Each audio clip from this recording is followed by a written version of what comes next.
Hello students, एक बार आपका फिर स्वागत है फिक्स प्रीपोजिशन के टॉपिक में। पिछले वीडियो में आपने पढ़ा, हमने देखा फ्रॉम, टू और फॉर, इन तीन प्रीपोजिशन को बहुत सारे वर्ड्स के साथ में यूज करके। प्रीपोजिशन तीन ही थे, सिचुएशन भी तीन ही थी, लेकिन वर्ड्स बहुत सारे थे। तो आपने देखा होगा कि करीब करीब उनका एक ही सेंस निकलता है और आपको बहुत अच्छे से समझ में आया होगा और इंटरेस्टिंग भी लगा होगा। तो अब इसी चीज को आगे बढ़ते हुए हम फिर एक बार आगे चलते हैं और फिक्स प्रीपोजिशन देखते हैं कैसे यूज होते हैं। और आज हम पढ़ेंगे एट ऑफ।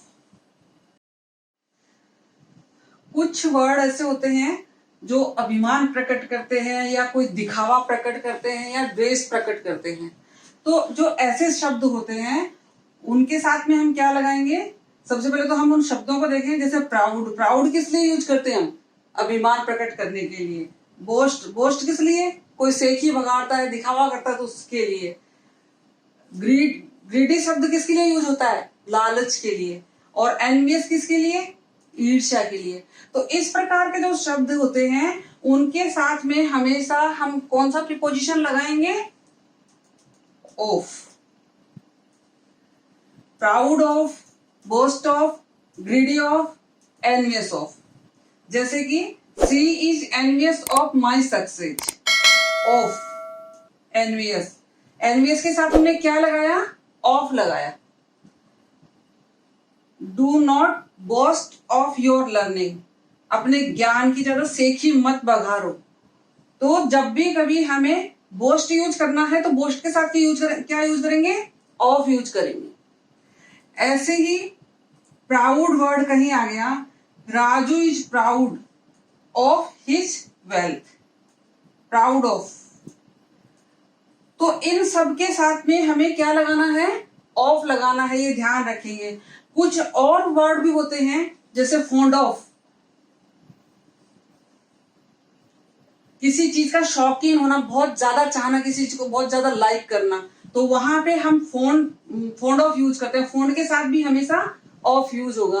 किसी चीज की सर्टेनिटी कहीं आ जाती है, निश्चितता आ जाती है, तो हम श्योर वर्ड यूज करते हैं। श्योर के साथ भी ऑफ आता है, तो ये ध्यान रखेंगे आप, है ना। और कहीं कॉन्फिडेंस की बात होती है तो हम कॉन्फिडेंट ऑफ, कॉन्फिडेंट के साथ भी हम ऑफ यूज करते हैं। तो कुछ वर्ड ऐसे हैं जिनके साथ हमेशा ऑफ यूज होता है। तो आप इन वर्ड्स को अच्छे से याद करेंगे, देखेंगे और इनका अपने सेंटेंसेज में यूज करेंगे। आगे बढ़ते हैं अब और थोड़े से कुछ प्रयोग देखते हैं। वंचित होने के अर्थ में जो शब्द आते हैं उनके साथ कौन सा प्रीपोजिशन लगाएंगे हम? वंचित होने। वंचित होने का मतलब किसी का कोई अधिकार अगर छीन लिया जाए, उसको उसके जो अधिकार में जो भी कुछ आना है, कोई भी वस्तु है, कोई भी धन संपत्ति है, कुछ भी है, उससे उसको हटा दिया जाए, उसको ना ही दिया जाए वो सब चीजें। तो यहाँ पर हम देखते हैं कि उसके लिए जैसे डिप्राइव्ड वर्ड है, डिवॉइड वर्ड है, बेरेफ्ट वर्ड है, डिस्टिट्यूट वर्ड है। तो इनको हम पहले तो समझे। डिप्राइव्ड का मतलब क्या है? कोई चीज छीन लेना। ऐसे ही डिवॉइड का मतलब किसी चीज की कमी हो जाना। ऐसे ही बेरेफ्ट का मतलब पूर्णतः वंचित कर देना किसी चीज से, बिल्कुल उसको वो चीज मिलेगी नहीं जो चाहिए। और ऐसे ही डेस्टिट्यूट, इसका मतलब है बिल्कुल दीनहीन, आश्रयहीन, कुछ भी नहीं हो उसके पास में, भोजन, धन, कपड़ा, मकान, सब चीजों से वंचित जो हो जाए, वहां पे डेस्टिट्यूट यूज किया जाता है। तो हम देखते हैं, इस एग्जाम्पल से समझते हैं। The plant died because it was bereft of water. Bereft of water मतलब पानी से वो पूर्णतः वंचित हो गया था किसी भी परिस्थिति में, इसलिए वो प्लांट जो है खत्म हो गया। प्लांट कैसे खत्म हुआ? क्योंकि उसको पानी की पूर्णतः कमी थी, इसलिए वो खत्म हो गया। तो यहां हमने देखा बेरेफ्ट का क्या मतलब है? पूर्णतया वंचित होना।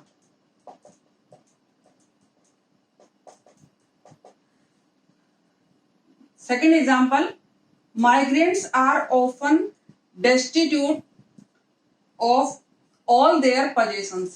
Migrants कौन होते हैं?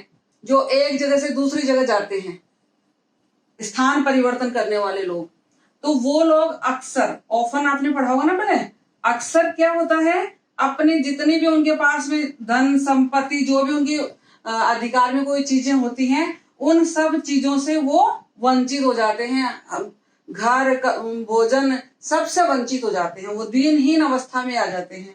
ऐसे ही हम देखते हैं डिप्राइव्ड। तो डिप्राइव्ड का हम कैसे समझेंगे? He was deprived of his share.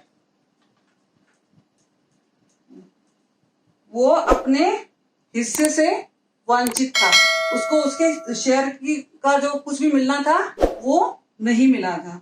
ऐसे हम डिवॉइड को देखें तो ये डिवॉइड क्या बताता है? किसी चीज की कमी होना। She is devoid of common sense. उसमें कॉमन सेंस की कमी है। तो देखा होगा आपने यहाँ पे किसी ना किसी सेंस में वंचित होना या किसी चीज की कमी होना या कोई चीज छीन लेना, उस अर्थ में जो वर्ड आ रहे हैं उनके साथ भी ऑफ ही यूज होता है। पहले भी हमने ऑफ का यूज देखा था और अभी भी हमने ऑफ का यूज देखा है, लेकिन चूंकि वो थोड़ा सा एक अलग सेंस के वर्ड थे और ये अलग सेंस के वर्ड है, इसलिए मैंने इनको आपको अलग अलग समझाया है। तो आप इनको बहुत अच्छे से देखेंगे, समझेंगे। अब बढ़ते हैं आगे। कुछ वर्ड्स ऐसे होते हैं जिनसे हमें हैरानी या आश्चर्यचकित कर देने का भाव पता चलता है। तो वो वर्ड कौन कौन से हैं? Astonish, surprise, amazed, startle, perplex, alarmed, और एक और है वंडर्ड। एस्टोनिश का मतलब भी वही आश्चर्यचकित रह जाना, सरप्राइज का मतलब भी वही आश्चर्यचकित रह जाना, अमेज्ड का मतलब भी वही आश्चर्यचकित रह जाना, स्टार्टल का मतलब भी आश्चर्यचकित रह जाना, बहुत चक्का रह जाना, एकदम से कोई अचानक खबर मिलती है और अपन कुछ भी सोचने करने की स्थिति में नहीं रहते ना, वो चीज। और परप्लेक्स्ड, परप्लेक्स्ड का मतलब हतबुद्धि रह जाना, दिमाग ही काम नहीं करता, हतबुद्धि रह जाना इसका मतलब होता है। और अलार्म का मतलब थोड़ा सा डर जाना, अंदर से एकदम आश्चर्य से थोड़ा सा डर जाना, यहाँ पर इस सेंस में इसको यूज किया गया है। तो अब हम अपन देखते हैं कि इनके साथ हम क्या यूज करें। आई वॉज एस्टोनिश्ड एट, क्या आएगा इसके साथ में? सरप्राइज करने वाले सभी शब्दों के साथ में हमें क्या लगाना है? एट लगाना है। तो I was astonished at her result, उसके रिजल्ट को देखकर हम आश्चर्यचकित रह गए। हम इसको सरप्राइज भी लिख सकते हैं यहाँ पे, I was surprised at her result. Amazed भी यूज कर सकते हैं हम इसको, I was amazed at her result. यानी इन सबके साथ में एट ही लगना है और इनका एक ही मतलब है। तो आपको ये भी मालूम होना चाहिए ये सिनोनिम्स है एक दूसरे के।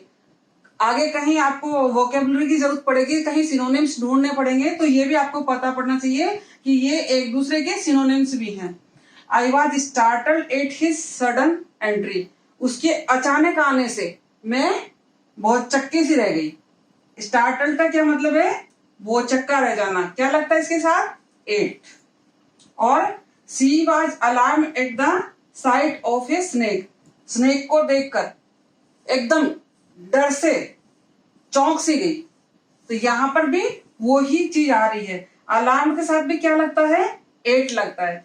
तो ये आप अच्छे से ध्यान देंगे, इन सब के साथ में एट ही लगना है। Perplexed at, startled at, alarmed at, amazed at, surprised at, astonished at, wondered at, इन सब के साथ में क्या लगता है? एट लगता है।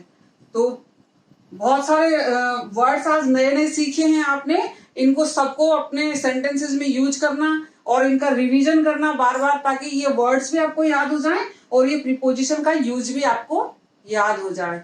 और इससे पहले अपन ने ऑफ पढ़ा, किस किस परिस्थिति में ऑफ यूज होता है वो भी आपको अच्छे से रिवाइज करना, ध्यान देना, बार बार देखना 2-3 बार वीडियो को, तो आपको याद हो जाएगा। वो सब देखने से याद हो जाएगा, कुछ लिखने से याद हो जाएगा। और अगर मेरा ये वीडियो आपको अच्छा लगा हो तो लाइक करना, शेयर करना और मेरे चैनल को सब्सक्राइब करना। थैंक्स।